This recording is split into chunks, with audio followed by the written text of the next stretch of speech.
Hi there, Happy New Year to you. Here's a quick video on the return on equity comparison between the biweekly investing and investing according to CAP. Prior to going into the detail of the presentation, here are the disclaimers. Traffic light and capital appreciation point are the result of a proprietary risk analysis model and should be used as a part of your due diligence process. Crystal Clear Indicator is not a licensed financial advisor. Investing involves risk. Here are the agendas I'd like to go over with you. First, we'll discuss the return on equity of two S&P investment strategies. And we'll talk about the application of CAP on other indices and a glimpse of a track record supporting CAP returns. Here is the 2015 result summary.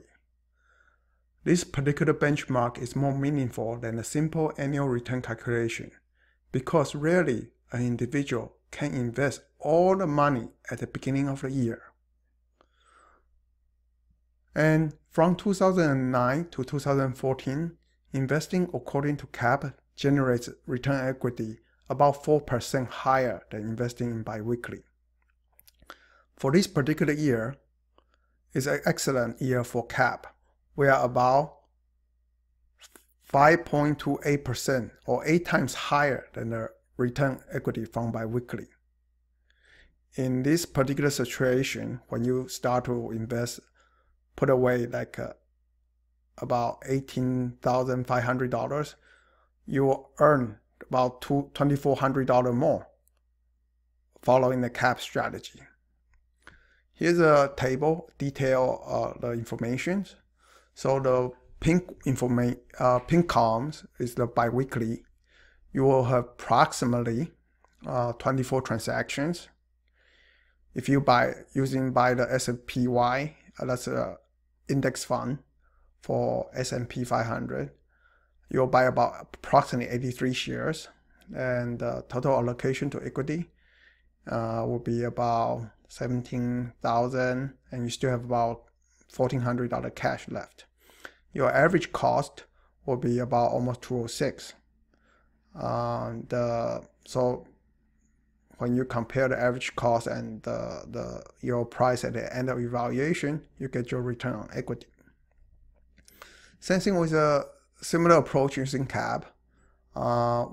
Using CAP only have 7 transactions because CAP allow you to buy at a lower price. So you'll buy more shares, you'll fully invest, and your return on equity is about 6%. Later on, a few more slides, I'll show you a graphic detail. And for this particular comparison, dividends is not accounted in the calculations, and the certain allocation methods used with CAP signals. Here's a more detailed information on the biweekly buy points. The blue line here represents the SPY closing price. The red square shown here are the buy points for biweekly signals.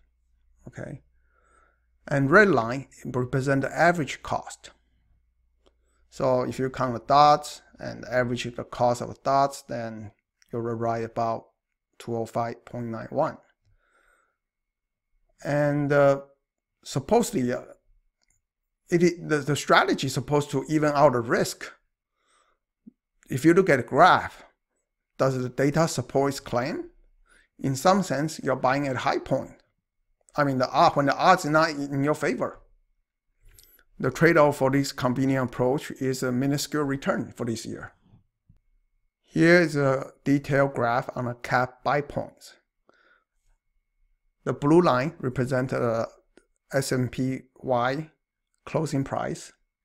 Green triangle here represents the CAP buy points. Green line here is the average cost of CAP buy points. So basically, you will have fewer transactions, buy at a lower cost, so you have more shares, and your return on equity is higher. This strategy allows you to invest when the odds are in your favor. Here is a visual comparison of biweekly versus CAP. This allows you to illustrate the significant difference or advantage of CAP versus biweekly. And I also tabulated the result here for your references. Since timing is a significant input, can CAP be used on other investment vehicles like QQQ and mutual funds that generate an even higher return? Let's take a closer look. In order for you use CAP on other indices, a high correlation between S&P 500 is needed.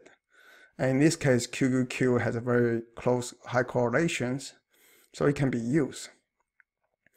As the table shows that if I use the signal to purchase QQQ rather than SPY,